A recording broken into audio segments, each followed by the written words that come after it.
Ivoiriennes, Ivoiriens, Mesdames et Messieurs, la Côte d'Ivoire a fait le choix souverain de la démocratie comme mode de transmission du pouvoir aux gouvernants.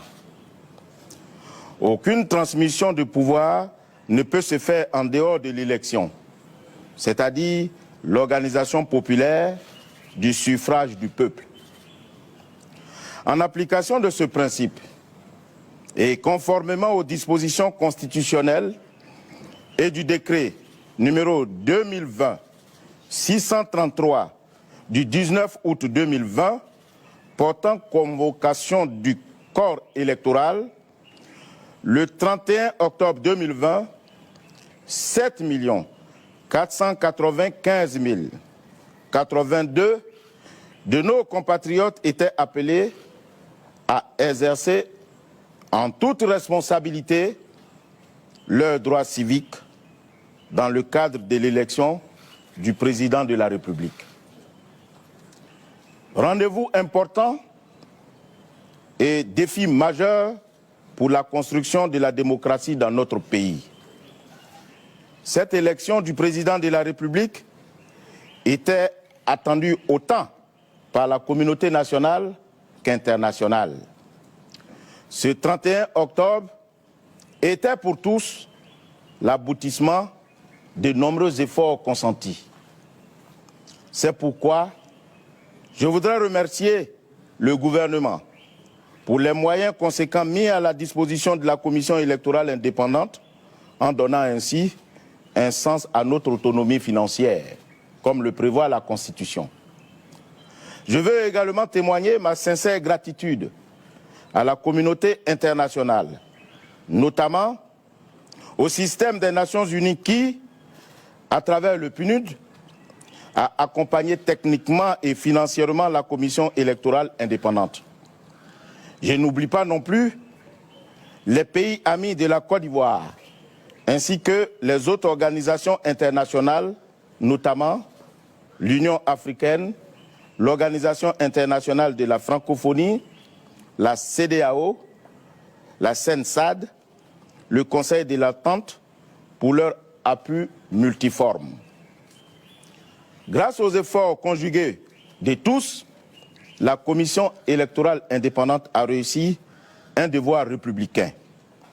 Une exigence constitutionnelle, celle d'organiser l'élection du président de la République conformément à l'alinéa 2 de l'article 56 de la Constitution. À l'appel du devoir, ventre à terre, coude au corps, talons aux fesses, genoux, poitrine, nous pensons avoir répondu présent.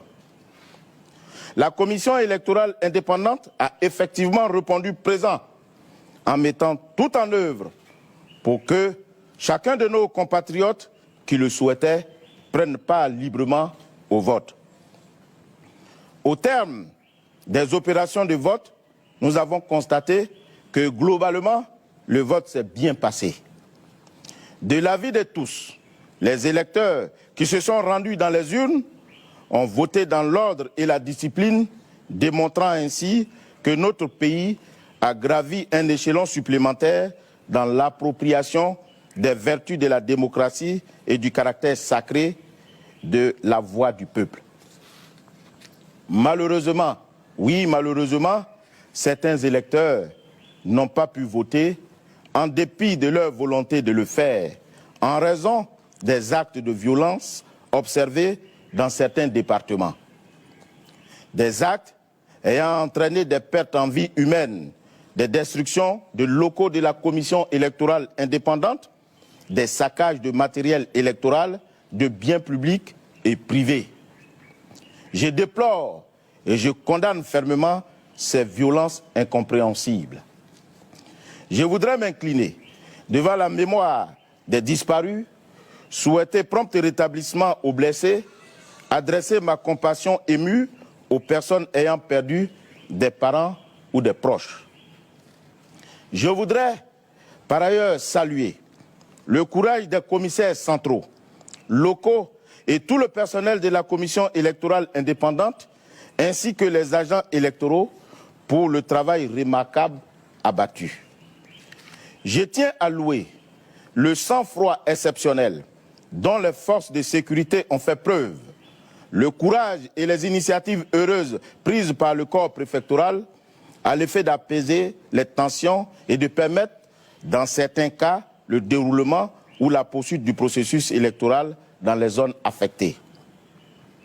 Mes remerciements vont à l'endroit des organes de presse nationaux et internationaux qui auront été des relais efficaces et importants d'information et de sensibilisation de nos populations.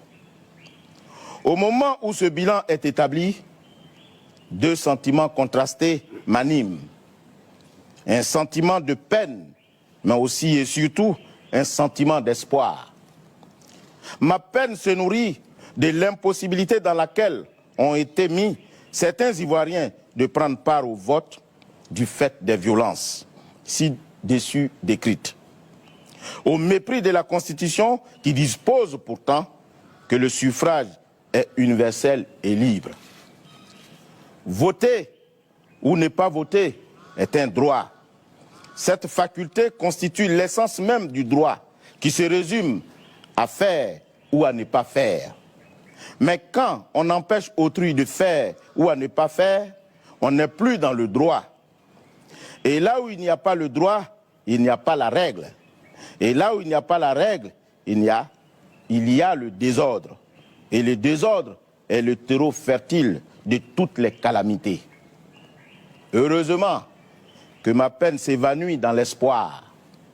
Ma joie vient de ce que les Ivoiriens, dans leur majorité, dans leur grande majorité, ont exprimé leur volonté de recourir au vote pour choisir leur futur président.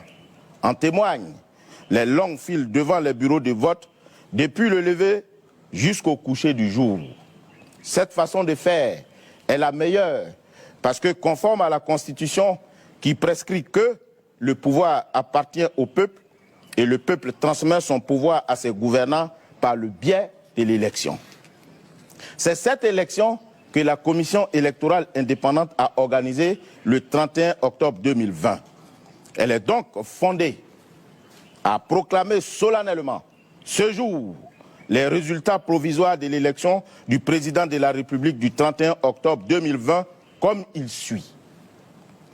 Bureaux de vote qui ont pu être ouverts, 17 601.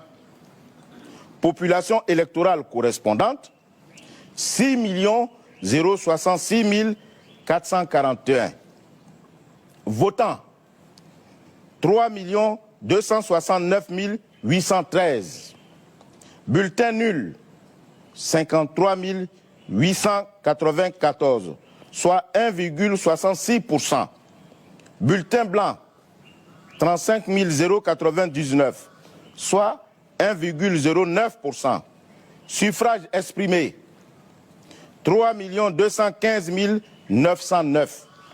Taux de participation, 53,90%.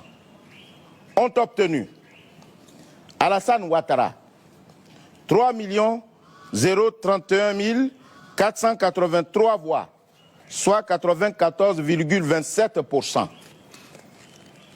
Afi Nguessan Pascal, 31 986 voix, soit 0,99%. Bédier Kona Aimé Henri, 53 330 voix, soit 1,66%.